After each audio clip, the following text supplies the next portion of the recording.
Constantine back with us. Thanks for hanging with us, man. No doubt, man. Thank you for having me, Phathead. And I like that. We're going to have to get that on tape.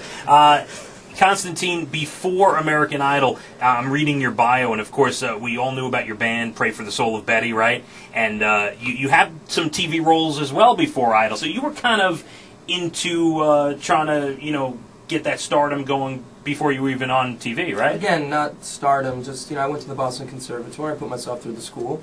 Very, very challenging and difficult program to get through, and there I learned to sort of become a well-rounded performer. I always liked to sing and dance and act, and I took classes in writing and directing and composition and theory, all that stuff. I did my minor over at Berklee College of Music, so, early 20s, mid-20s, I just was...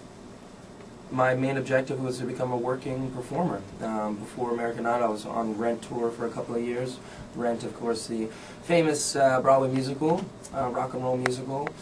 And, listen, just been very blessed to do good projects. American Idol came along. I'd never seen the show before, and just kind of went for it, and there you have it. And what about the old band, man? I mean, I'm sure, obviously, you're still friends with the guys, but yeah, it's got to be difficult. You leave them. Was it a little weird when you kind of went on your own, did your own thing? I think television, likes to embellish, the storylines of things like that, especially American Idol. But sure, we're all great friends, and we had a great time together.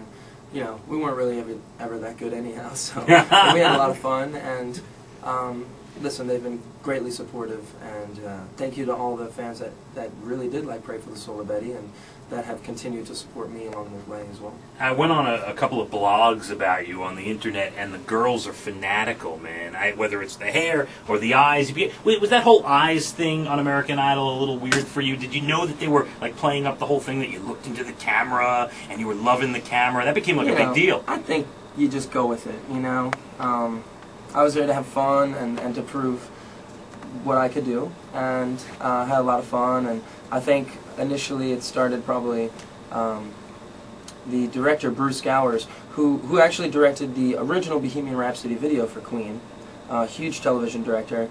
He encouraged me to sort of look into the camera and talk to the girls at home, and I think it just became comfortable for me, because as an actor I try to communicate the lyric and tell the story as best as I can, and rather than telling it to 30 million people, you could be more specific that way and talk directly to the camera, and it seemed to work for me.